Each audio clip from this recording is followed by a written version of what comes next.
Washington State, GOP move to require proof of citizenship to vote in local elections. Thank God, man. About damn time. You know, a lot of people bitch and moan about having to show proof of citizenship or ID. But the reality is, look, I lived in California, born and raised out there. And I know people who are illegal aliens who have told me that they voted in elections. There are plenty of states like New York and California, for example, that have no safety guards, really. Anybody can claim to be a citizen and they don't ask you to prove it. So people go in there and they register to vote. It's some pretty, especially if you're trying to have a democracy or a representative republic. That won't fly if you have people who are not citizens, who don't have the same value system as your country, who don't have an appreciation for where they are, start voting and changing the local politics. This is a problem. So let's see what Ari Hoffman has to say. The Washington State Republican Party has announced its support for a sweeping election integrity initiative that would require voters to show proof of citizenship and valid identification to vote in the state. Again, everywhere should be that way. The proposed measure, Initiative Measure NOIL26-126, aims to tighten voter registration protocols and ensure ballots are sent only to eligible citizens.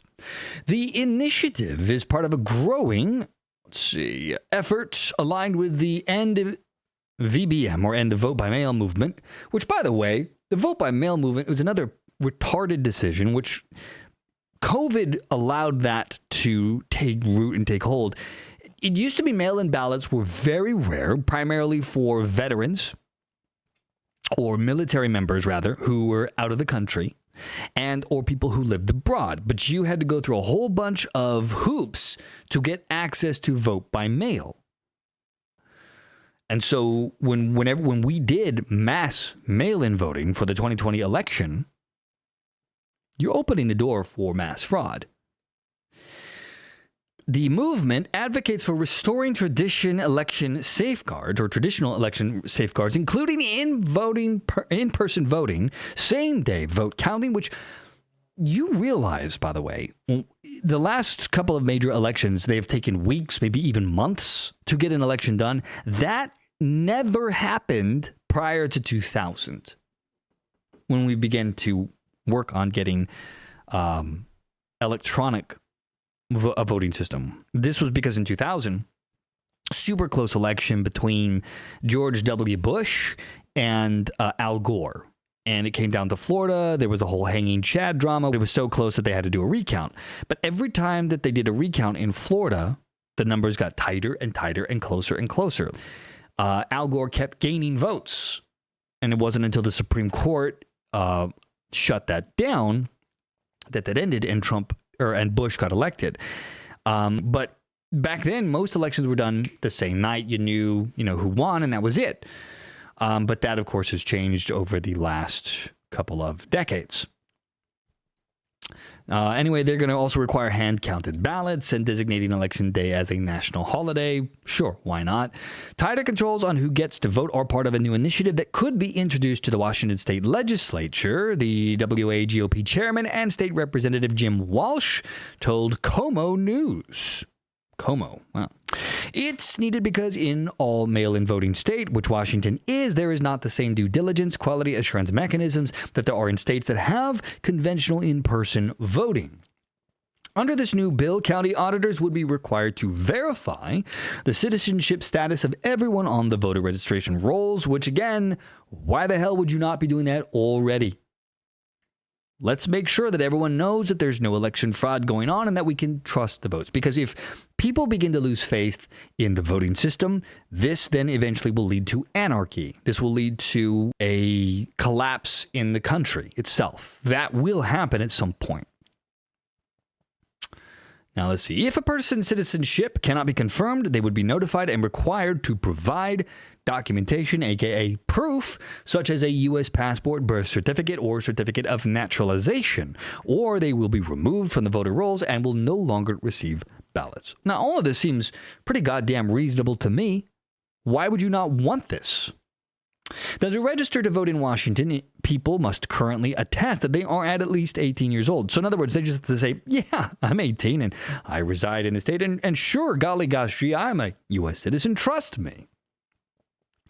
Walsh said that the goal of the initiative is to ensure those eligibility requirements are verified. We want to make sure we're mailing ballots to the right people and not mailing ballots to people who aren't there anymore or who should not be voting in the first place. Now, while vote by mail remains a popular option for many Washingtonians, which it shouldn't be, with some families citing its convenience, Walsh emphasized that this particular initiative does not seek to end the practice, at least not yet. It focuses on the voter ID, the proof of citizenship to register the vote. That's the only thing it does. It does not touch vote by mail mechanisms. Well, that's a problem. You still got to fix that. In the big picture, we would like to see some other reforms here in Washington, yes, but we believe that the voter ID part is the first step, and we may address those others later. The initiative aligns with broader GOP efforts to strengthen election laws across the country. The Republican National Committee recently requested information from 48 secretaries of state, including Washington's, on how they maintain their voter databases. The national push echoes priorities set by the Trump administration's executive order focused on preserving election integrity. We studied the state's election system to find the most vulnerable parts, said Walsh. Then we filed lawsuits and drafted legislation. And from there, we've redrafted the latest citizen-led initiative. The WAGOP's renewed push for election security comes as other states also move to curtail vote-by-mail options. I still think we should get rid of it entirely, outside of few rare exceptions. Paralyzed, can't get out of bed, you can prove it, fine. You're asking for fraud by doing mail-in voting. Now, while Walsh and the End VBM movement ultimately support these reforms, he says this initiative is strictly focused on citizenship verification. The measure is drawing fierce opposition from state Democrats. Washington Attorney General Nick Brown dismissed the initiative as a political stunt. See, now why is this a-hole trying to stop election integrity? Anyone against a bill like this that is trying to have proof of citizenship, why would you be against that? This idiot, this right here, this Nick Brown douchebag, we are not going to take advice on election integrity from a guy who can't stop lying about his 2020 election loss. We have a secure and fair election system that respects voters' rights. And we will use every tool we have to protect that. Translation: he will use every tool he can to try and keep a fraud-friendly election system in place. I get it. You might not like Orange Man bad, but why the f*** would you be against having election integrity? But the Democrat Party, for a very long time, has been against this. And they've used excuses like, well, minorities, they don't know how to get IDs. You're too stupid to know how to get an ID. And what kind of is that? Are you saying that some races are not intelligent enough to get a ID? It's not that hard. And if you want to say, well, you know, the $20, $30, $40 or whatever it is, depending on your state, to get an ID is an unfair expense, then make it free. Do a tax initiative to have the taxpayers pay for it. As long as you're a citizen, you get a free ID. Cool.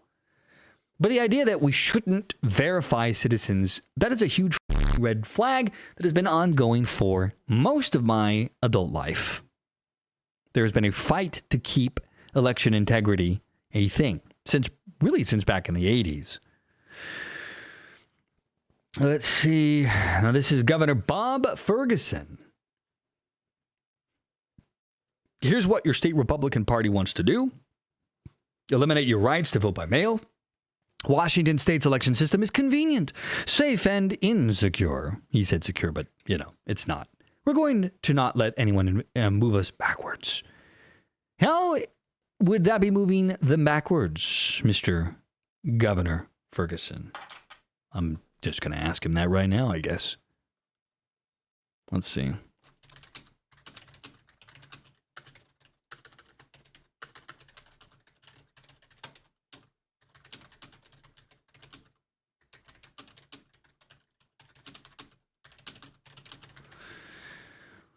This keyboard drives me nuts. I won't get a reply, but there it is. Throw that out there. Why not? Now, a signature gathering campaign is underway to qualify this bill for legislative consideration. If enough valid signatures are collected, the Washington state legislature will review the initiative when it reconvenes in 2026. Wait, it's June of 2025. They're only working half the year? Lawmakers will have three options: pass it into law, send it to voters for a public vote, or introduce a competing version of the measure. All this being said, even if it were to get enough signatures to go to a vote, this is a predominantly Democratic state, so it seems highly unlikely that this would pass. But still, food for thought.